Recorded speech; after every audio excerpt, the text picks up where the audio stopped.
Nagtagisan ang mga siklista sa men's elite category sa pagkatapos ng Field Cycling National Championship for Road. Yan ang ulat ni Rafael Bandayrel. Humataw ang pinakamatitigas na siklista sa Pilipinas sa huling araw ng 2025 Field Cycling National Championships for Road itong Biyernes. Mula sa Praying Hands Monument sa Sky Ranch, Tagaytay, sumulong pababa ng Tuy, Batangas ang men elite competitors kung saan nagpaikot-ikot sila ng mahigit 5 oras upang kompletuhin ang 215-kilometer circuit. Ang katumbas niyan halos katulad ng distansya mula sa Kilometer 0 sa Maynila hanggang sa probinsya ng Pangasinan. Sa dinami-dami ng mga sumali, nang ibabaw ang experience ng veteranong national team member na si Marcelo Felipe ng Victoria Pro Cycling Team. Tinapos ng 35 anyos na siklista ang karera sa loob ng 5 hours, 2 minutes and 25 seconds.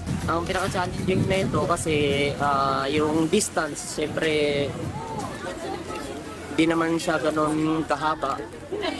Tulad last year, 100 something lang. Hindi katulad ngayon, 200. Kasi lang base mo dadaanin yung mga ahon-ahon na dinaanan ngayon. Kaya mas challenge ngayon. Hirit pa ni Felipe, dagdag motivation din na kailangan niyang panatiliin ang kanyang pwesto sa national team. Samantala, ilang segundo lang ang agwat ni Felipe kina Jericho Lucero ng Go for Gold na nasa ikalawang pwesto at Jeremy Lizardo ng Standard Insurance Cycling Team na pumangatlo sa karera.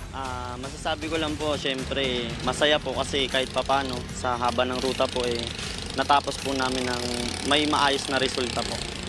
Mas maganda po sana kung mapili kasi lahat naman po gusto maging part ng national team po .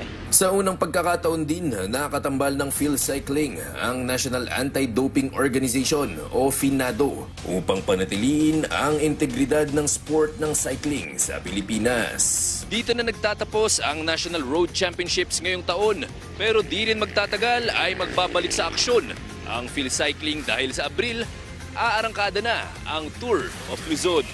Mula sa Tagaytay City, Rafael Bandayrel para sa Atletang Pilipino, para sa Bagong Pilipinas.